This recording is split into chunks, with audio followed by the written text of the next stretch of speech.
Olha, todo mundo acha que conhece a história da A Princesa Ervilha, né? Aquele conto de fadas, todo romântico.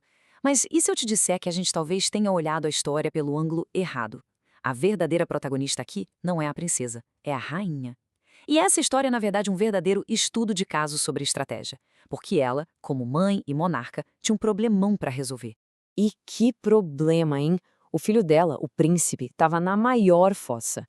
Ele precisava encontrar uma esposa, claro, mas não podia ser qualquer uma. Tinha que ser uma princesa de verdade. E pelo jeito, elas estavam em falta no mercado. Do ponto de vista da rainha, isso era muito mais que um filho de coração partido. Era uma crise de sucessão batendo na porta do castelo. Essa tristeza do príncipe era quase uma névoa que pairava sobre o castelo inteiro. E a rainha, vendo aquilo, sentia o peso nas costas. O futuro da linhagem dela estava em risco. Precisava de uma solução e rápido. Cada dia que o filho passava desanimado era uma ameaça direta à estabilidade do reino. A pressão devia ser imensa. E então, numa noite daquelas com o céu desabando, o destino resolveu bater à porta. Para a maioria das pessoas, uma tempestade e uma estranha toda encharcada seriam só um incômodo. Mas para uma mente estratégica como a da rainha, aquilo não era uma complicação. Era, quem sabe, a oportunidade que ela tanto esperava. E lá estava ela, uma moça com a roupa e o cabelo destruídos pela chuva, pedindo abrigo. Qualquer um veria apenas uma viajante em apuros, mas tinha algo mais ali. Ela fez uma afirmação bem ousada, quase inacreditável, considerando o estado em que se encontrava. Ela simplesmente disse que era uma princesa. O rei, coitado, com aquele coração mole, já estava pronto para acreditar. Mas a rainha era outra história. Ela sabia que falar é fácil. Título qualquer um pode dizer que tem. A verdadeira nobreza, e isso precisava ser provado. E a cabeça dela, já estava a 1000 por hora.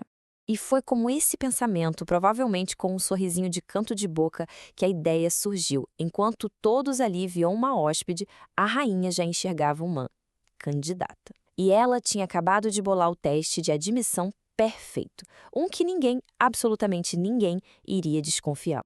O plano dela era simples, mas ao mesmo tempo genial na sua execução.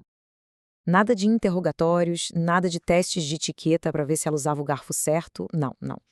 Era algo muito mais fundamental, uma coisa que seria impossível de falsificar. A grande questão que a rainha precisava responder era essa: o que de fato separa a realeza genuína de uma impostora? Não é o sangue nem as joias. É uma delicadeza que vem de dentro. Uma sensibilidade tão extrema que chega a ser quase sobre-humana. E a rainha sacou exatamente como medir isso. A arma secreta dela, uma única e minúscula ervilha, tão pequena, tão insignificante.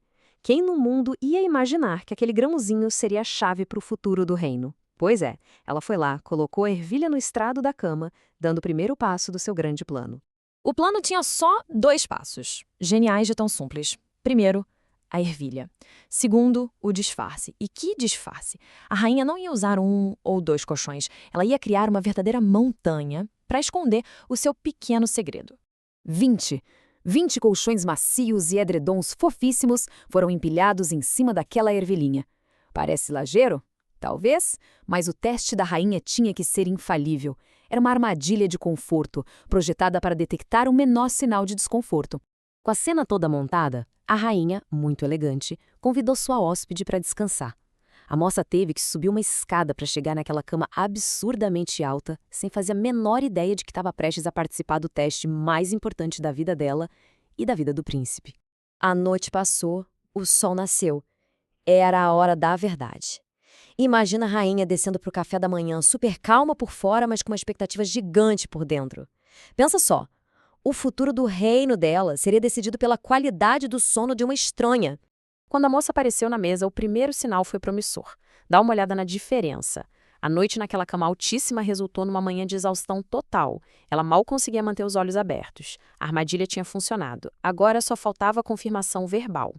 E então, ela falou as palavras exatas que a rainha queria ouvir. Não foi uma noite de sono tranquila, foi uma tortura. O corpo todo doído por causa de qualquer coisa no colchão. Bingo, era a prova. A hipótese da rainha estava corretíssima.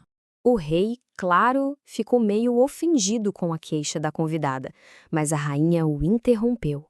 Aquele Era o momento dela, o momento de revelar a todos a genialidade por trás daquela noite de sono terrível.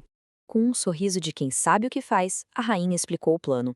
O queixo da princesa deve ter caído. A compreensão finalmente brilhou nos olhos do filho. E até o rei deve ter olhado para ela com admiração. Todos entenderam. Aquilo não foi um acidente, foi um experimento. E foi assim que a rainha estabeleceu um novo padrão. Uma princesa de verdade não se define pelo título, mas pela sua sensibilidade. Uma delicadeza tão profunda que podia detectar uma única ervilha através de uma barreira impenetrável de conforto. O teste dela basicamente redefiniu a realeza. E o resultado? O príncipe finalmente encontrou sua noiva. Ele se casou com a certeza de que ela era, sem a menor sombra de dúvida, uma princesa autêntica. A felicidade dele e a segurança do reino estavam garantidas. Para a rainha, missão cumprida. E a ervilha? Ela não foi descartada. Ela virou uma das joias da coroa, exibida num museu para todo mundo ver. Um lembrete permanente, não apenas da história de uma princesa, mas da astúcia de uma rainha que usou uma pequena semente para assegurar um grande futuro. Isso tudo nos deixa com uma pergunta, né? Se a sensibilidade de uma princesa foi revelada por algo tão pequeno, o que isso diz sobre nós? Qual é a nossa ervilha na vida? Aquele pequeno teste, aquele detalhe que parece insignificante, mas que no fundo revela a verdadeira natureza das coisas e das pessoas? Fica aí a reflexão.